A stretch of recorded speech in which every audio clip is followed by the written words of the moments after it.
This is lesson 1.5, Measuring Angles.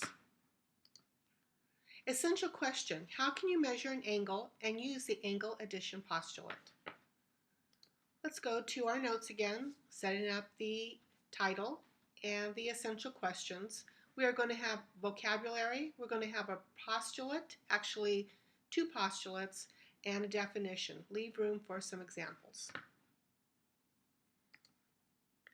Naming angles. So this first vocabulary word, and you need to draw the picture. And you can see that there's different parts to the angle. This part is called a vertex, and these things are called the sides. We have different ways to label the angle. One is we can label it by its vertex.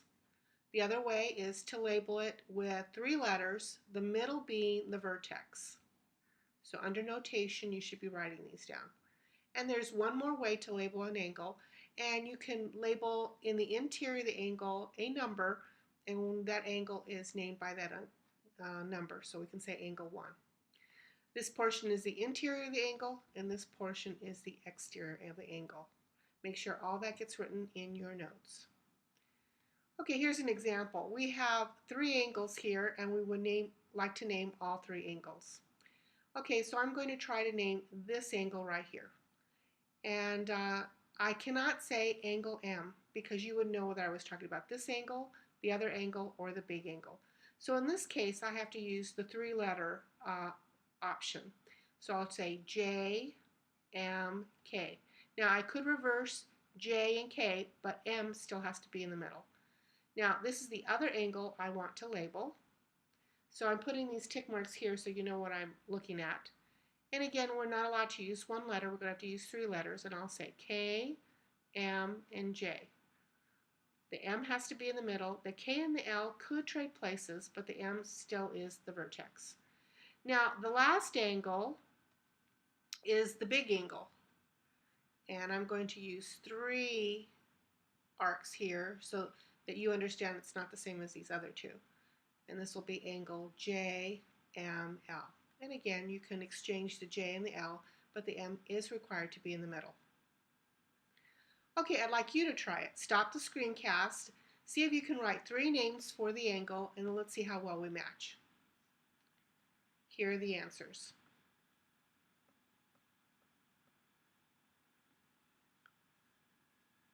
All right, now let's talk about measuring. We want to find the degree measure for each one of these angles. Now, in a protractor, there's actually 2 scales, and I will read the top scale here. So I'm going to ignore the bottom scale. So this scale has the number 180 associated with this point A, on this side, and this side of the angle is, it looks like 145. It's between the 140 and the 150. This one looks like 115 because it's between the 110 and 120.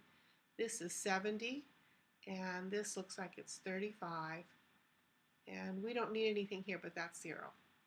Okay, we would like to figure out the measure of angle AOB. So we're going to take these 2 measurements, 180 minus 145, and we are going to get 35.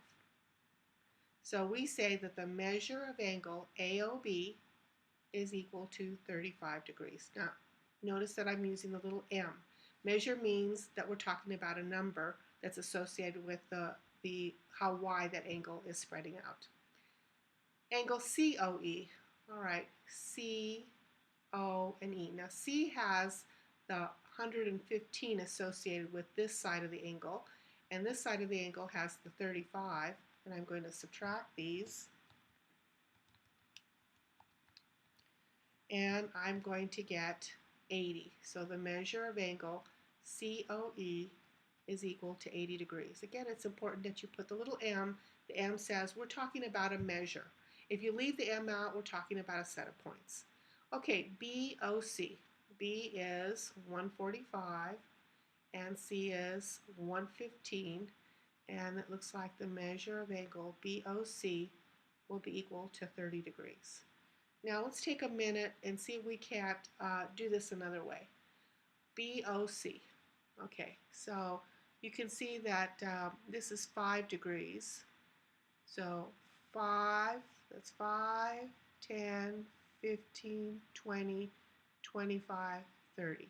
So you can see we have 6 intervals of 5, and we got the 30. Okay, B, O, E. Okay, B is 145, and this side is associated with 35. So the measure of angle BOE is equal to 110. And again, if you don't want to subtract these two numbers, you can go by intervals of 5 or 10 and figure out the answer as well. Okay, so what have we been doing here? Well, we've been doing the protractor postulate. Remember, we had another postulate which is called the ruler postulate. It associated points on a segment with a coordinate. Well, the protractor postulate associates the side with some number in the protractor. And when you line up these numbers with the sides, you can use them to help you find measure. And again, here's another note. When we're talking about measure, we have to use the M. All right, here's the name of 4 angles that we work with. I'm aware that a lot of you have had this vocabulary before. If you haven't, then you're going to have to take time to write this down in your notes. Okay, here's an opportunity for you to find the measure. Stop the screencast, see if you can find these numbers, and check your answers on the next screen. Here are the answers. And I put the absolute value there just in case I turned around the numbers and I got a negative number. Remember, measure of an angle will not be negative at this point that we're talking about in our course. And notice I wrote obtuse, acute, and right, depending on its measure. Okay, identify the congruent angles labeled in the quilt. Okay, you can see there's no measures here, so let me talk about what we see here. This is a tick mark. It's really an arc mark, and that arc mark is duplicated right here as well. So what they're trying to tell me is, they're trying to tell me that angle G has the same measure as, let's see, angle B. And when they have the same measure, their sets of points are going to match up. So we say those angles are congruent. Now here's some other arc marks, indicators that angles are congruent. And I'm going to say angle F is congruent to angle D. And again, when angles are congruent, their measures are the same. Okay, it says that angle ADC is 140. So this angle right here is 140 degrees, and they would like me to find EFG, and that answer will be the same. The tick marks reveal that they are congruent, and when they're congruent, they have the same measure. All right, let's take a look at this situation.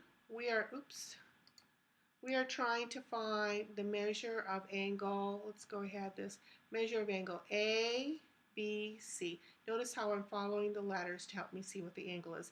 It's a big angle. And so the measure of that big angle is the sum of the two little angles added up together.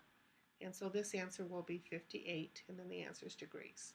They'd like me to find L, M, N. Start with L, M will be the vertex, and then N. And again, this is a big angle. So the measure of angle L, M, N is equal to 85 plus 23, and so this answer will be 108 degrees. This looks like that segment addition postulate when you add the two little things and it makes a big thing. And that's what this one is called. It's called the angle addition postulate. When you have two angles right here that share a side right here, then we say the two little angles add up to the big angle. And this is called the angle addition postulate. All right, so how would I do it in this problem? They're telling me that L, K, N, this big angle right here, is 145. And they'd like me to figure out these two. So I know that these two angles have to add up to 145.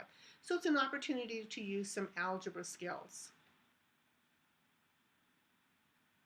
We're going to add up the x's. That's 6x. Add up the numbers. That's plus 7 equals 145. 6x will be equal to 138. So x is equal to 13. Now we're going to put 13 into here so that the measure of angle LKM is equal to 2 times 13 plus 10, which is, this is 36 degrees. Now I can go ahead and put 13 in here, but I know it has to be the leftover from 145.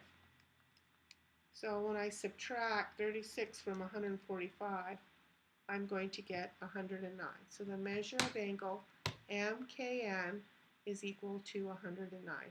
Those two have to add up to 145. All right, your turn. You have some hints here. You know that you have a straight angle and you know you have a right angle. Stop the screencast, see what you can do, and then compare your answers with mine. Here are the answers. All right, as soon as you figure out what x is, you need to put x into the expression for these angles, and then you find the angles. Okay, let's talk about an angle bisector. That's the vocabulary word. That should be in your notes. You should copy the picture. And an angle bisector, similar to a segment bisector, it cuts something into two congruent shapes. In this case, it's two congruent angles. And when the angles are congruent, their measures are the same. So here's an example right here. BD is cutting this angle into two congruent angles. So this angle and this angle are going to be congruent. Notice how I use one tick mark or one arc mark to indicate this is the same size as this. So I'm going to set them equal to each other. And I get 3x is equal to 15. So x is equal to 5. Now it's asking me to find this angle, ABD. So I'm going to take the measure of angle ABD, and it's going to be 6 times 5 plus 14, which is 44. Now I know the other angle, DBC, also has to be 44, because remember they're equal to each other.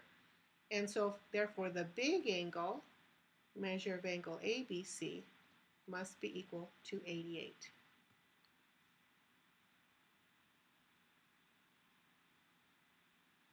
All right, and we're not going to do the next problem. All right, see what you can do on this problem. You're going to have to draw yourself a picture. Stop the screencast. When you're ready, go ahead and compare it to the next screen, which has the answer. Here is the answer. I went ahead and drew the angle bisector, made sure that I understood they were both the same. I went ahead and labeled the answer, and then I was able to find the answer. Okay, here's your last opportunity. Find the measures of angle ABD and angle DBC. Stop the screencast, figure out the problem, and then start it again to look at the answer. Here's the answer. You need to use the angle addition postulate. So we know the little angle, have to add up to the big one. This is the end of lesson 1.5.